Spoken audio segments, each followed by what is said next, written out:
All right, it is exactly 4 p.m. East African time. You're just in time for the latest in the world of news and more so to keep you ahead of the curve in terms of what is happening and transpiring within our borders and beyond here on TV 47 News Now.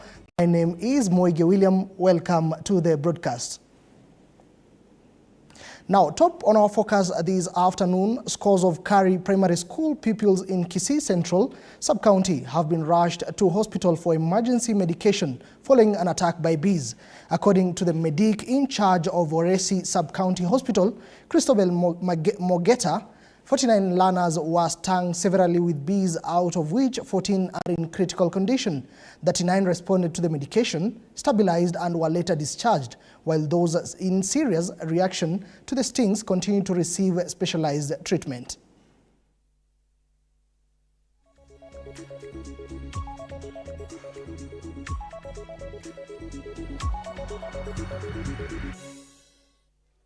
It was at around 1:30 when the children were out for lunch. A few boys went out of the compound just next to the school. We have a dumping site there.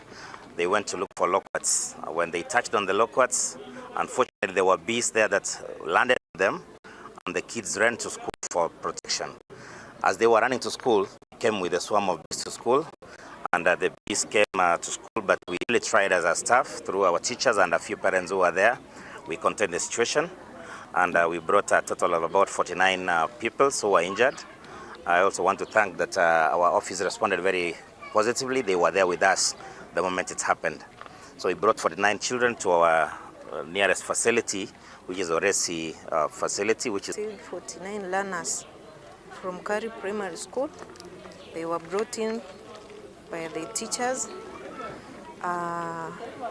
We identified 14 of them who were seriously injured. They had severe anaphylactic reactions. We attended to them.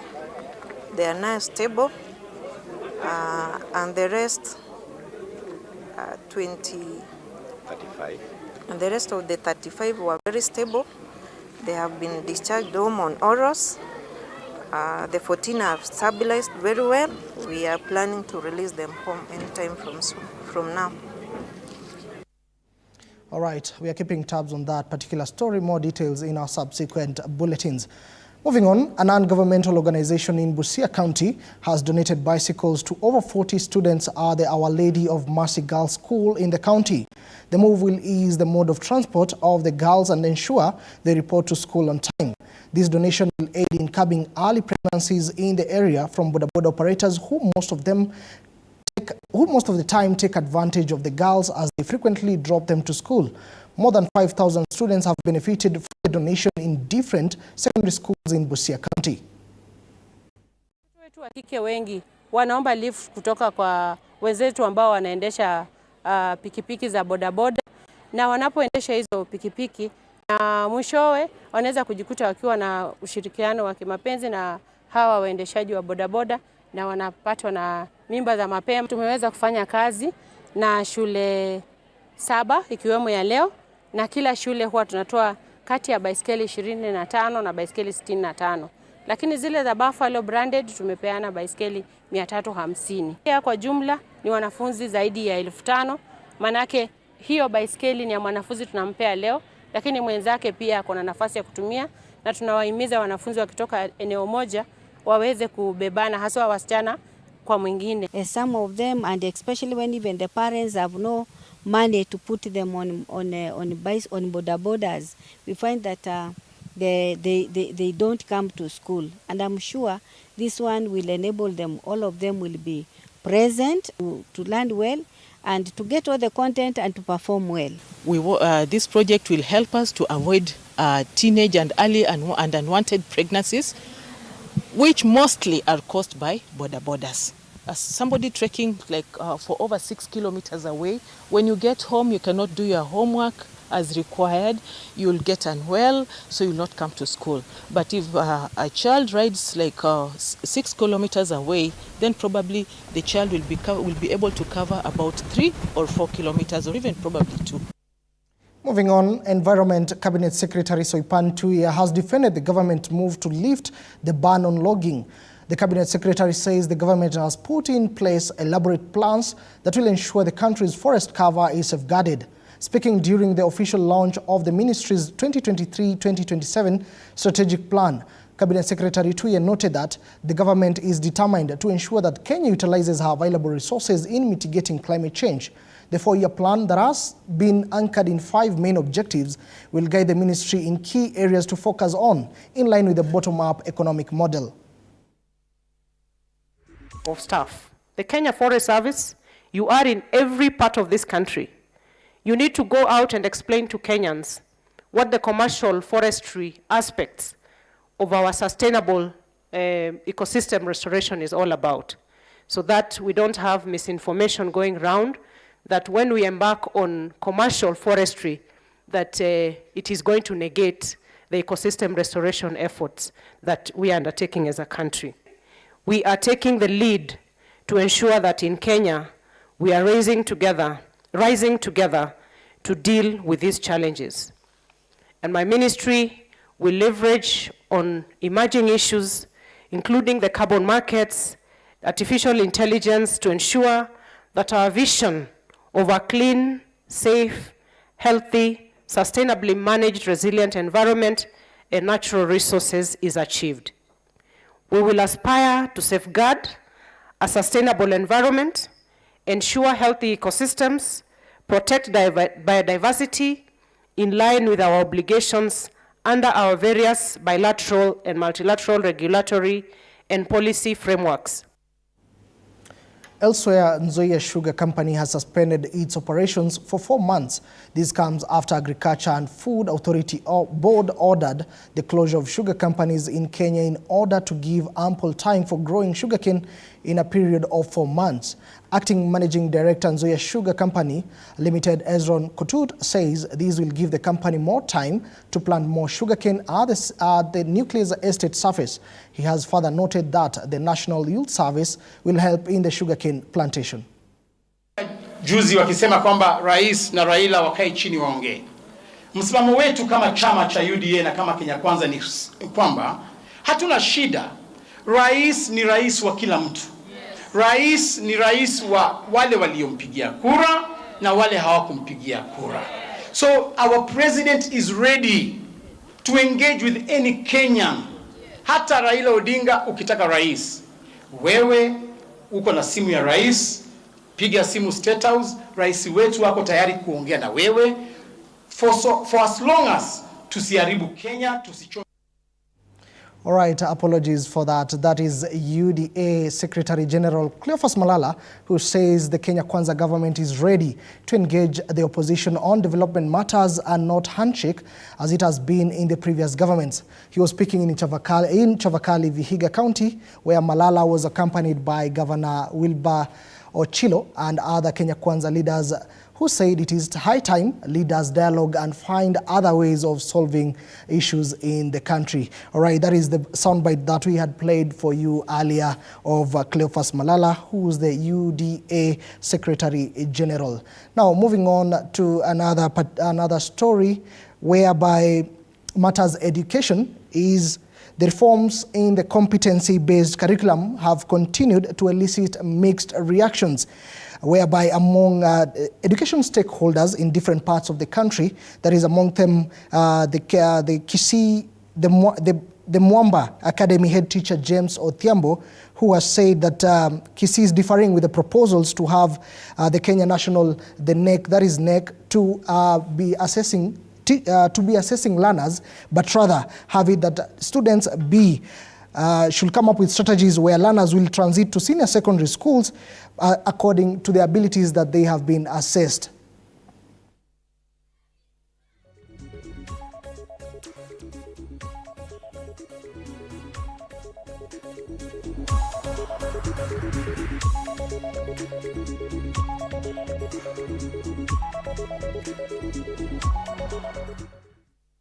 If these national schools were scrapped off, and I wanted to bring to your attention that the grade 6 exam should also not be a measuring parameter to be used to engage or to get slots for learners in grade 7 forthward. Learners from grade 6 going to junior secondary should be assessed based on their abilities and what they are able to do, both in class and in co-curriculum activities. You realize we have a lot of practical things that are done in CBC. So if we only use the end year exam, the one that is done in grade 6, then maybe we shall be leaving out some areas that are not covered. And since we also need to incorporate all our learners in their learning processes, we need to come up with other different ideas that are going to help learners and even teachers as they forge ahead in junior secondary. I propose, it's my sincere proposal, that if the government would come up with new strategies of getting schools for learners who proceed from junior secondary to higher levels of studies, therefore, we shall be able to have a uniform school where all learners are going to be incorporated. Now let's get back to that sugar story where Nzoia Sugar Company has suspended its operations for 4 months. This comes after Agriculture and Food Authority Board ordered the closure of sugar companies in Kenya in order to give ample time for growing sugarcane in a period of 4 months. Acting Managing Director Nzoia Sugar Company Limited, Ezron Kotut, says this will give the company more time to plant more sugarcane at the nucleus estate surface. He has further noted that the National Youth Service will help in the sugarcane plantation.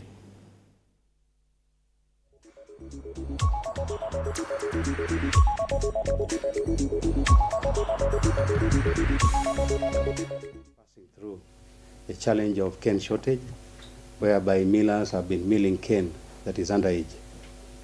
This called for the attention of the regulator, that is the Agriculture and Food Authority, Sugar Directorate, who actually wrote to us after several meetings together with them, suspending all milling activities because of harvesting immature cane. As you may be aware, that there are factories around. The areas which were suspended were the Western region and also the Nyando region. So milling operations have been stopped. That was effective 17th of July 2023. Today we have called you today just to tell you that also we are suspending milling operations in line with the regulator, who also wrote to us, ensuring that we observe what the regulator has already told us to do.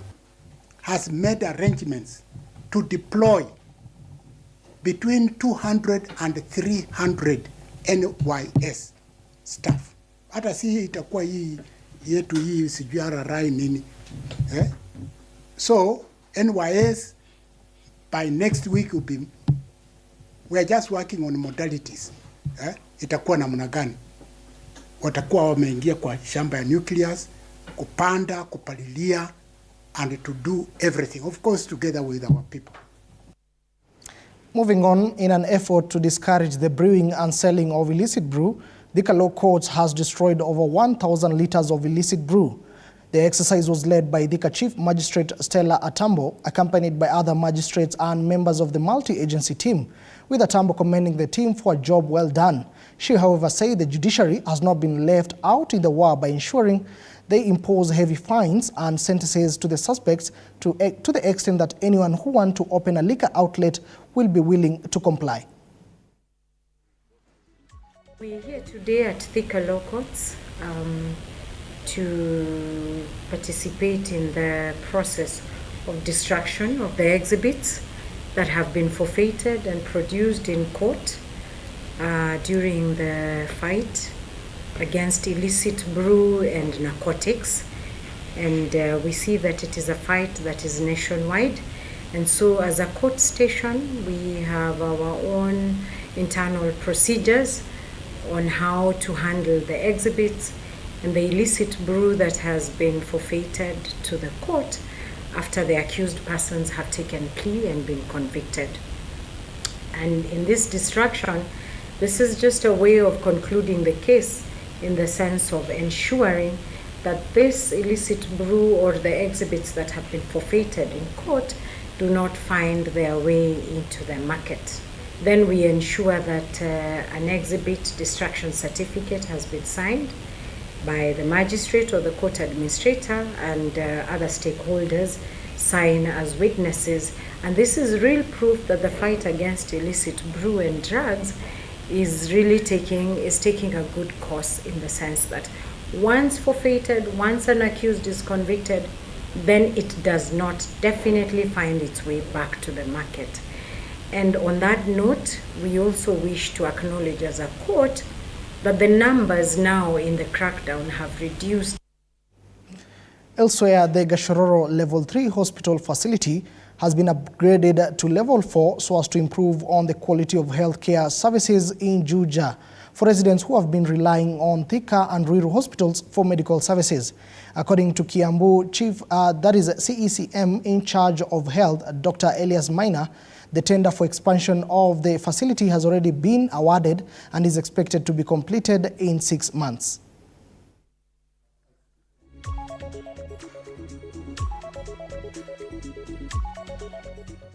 Make sure that the security is improved. And then we have got great plans for the facility to elevate it to a Level 4 hospital. We are going to do a 200-bed block in that hospital, which we have already commenced the procurement process, and we are going to spend 210 million to build that block. After we build that block, we are going to equip the facility with state-of-art equipments. Juja, nilisema watu wa Juja walikuwa wamekaa hiyo miaka yote wakiwa wanadharauliwa. Ama namna gani? Inawezekanaje kwa sub-county 12 zote za kaunti ya Kiambu peke yake Juja ndio haikukuwa na hospitali ya Level 4? Juja mzima. Sasa mimi wakati nimeingia pale, kazi yangu ya kwanza nimechukua hii hospitali yetu ya Gashororo. Nikaambia hao watu hiyo hospitali ya Gashororo, hiyo hospitali itakuwa kama zile hospitali zingine zote za kaunti ya Kiambu. Right away from Kiambu County, Catholic Bishops of Kitale Diocese Henry Juma has called on the Teachers Service Commission West Pokot branch to employ more teachers in the county. He has further noted that the lack of enough teachers in the county has been a major problem that is affecting education in the area. Speaking today at St. Albert Camitos Boys High School in Kapenguria, the bishop urged religious leaders to ensure every Kenyan child acquires education. Wa TSC wajaribu kuangalia kaunti yetu ya West Pokot, kwa sababu kuna shule ambazo kwa kweli kuna upungufu wa walimu na tunahitaji walimu. Unajua wanafunzi ili waweze kupata elimu wanahitaji walimu wa kutosha. Kwa hivyo tunawaomba sasa serikali kwa TSC waweze kuangalia swala hili. Ingawaje bado tunafanya kazi na hao kwa county level, TSC kuona ya kwamba swala hili linashughulikiwa. President William Ruto has ordered for the immediate disbursement of 32 billion shillings shareable revenue to counties for the month of July 2023. An additional of 2.3 billion shillings has been disbursed to all cash transfer beneficiaries under the Social Protection Program. Speaking during the official opening of the Lamu County Commissioner's Office in Mokoe, President Ruto stated that the government is keen on providing equipment, training, research and value addition to fishermen as a way of maximizing the blue economy, considering fishing is the main economy activity. The president also issued checks to the local fishing community at Mokoe, Lamu County. Mwaka uliopita serikali iliyoko ilivuka mwaka na bilioni 30 ya counties. Mwaka huu nimehakikisha haijabaki hata sumni. Pesa zote za county governments I paid before the end of the year. All money. So county governments muko na pesa, endesheni mambo. Si ndio? Mimi nikifika nikute mnasongesha mambo yenu. Leo nataka nitangaze tena nikiwa hapa Lamu, pesa ya county ya mwezi huu nalipa leo shilingi bilioni 32. Mimi niko na deni na hawa jamaa kweli? Sasa kibarua kwenu waheshimiwa magavana.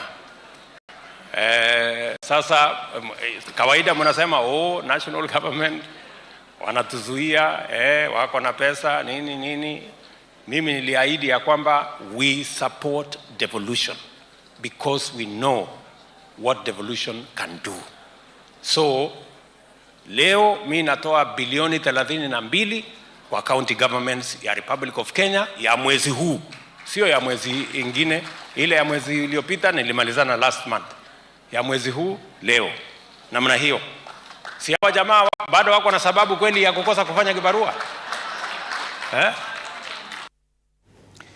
Still in the coastal region, while Kenya continue to witness an increase in cases of heart disease, the health sector is facing a challenge following a shortage of health experts to address the situation. This according to the Kenya Cardiac Society. Speaking in Mombasa County during the opening of the workshop of heart experts, KCS General Manager Lois Wagana encouraged more women to come out and embrace that profession, which for a long time has been dominated by men, and further urged the government to reduce the tax on some medical equipments.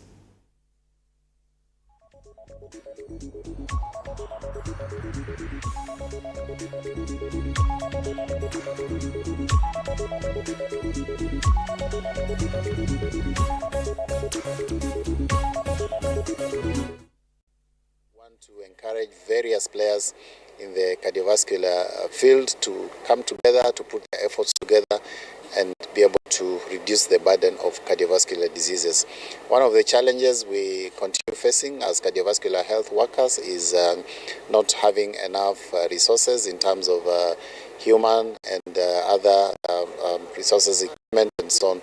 So we discuss how to optimize the use of the scarce resources that we have. But we need to implant something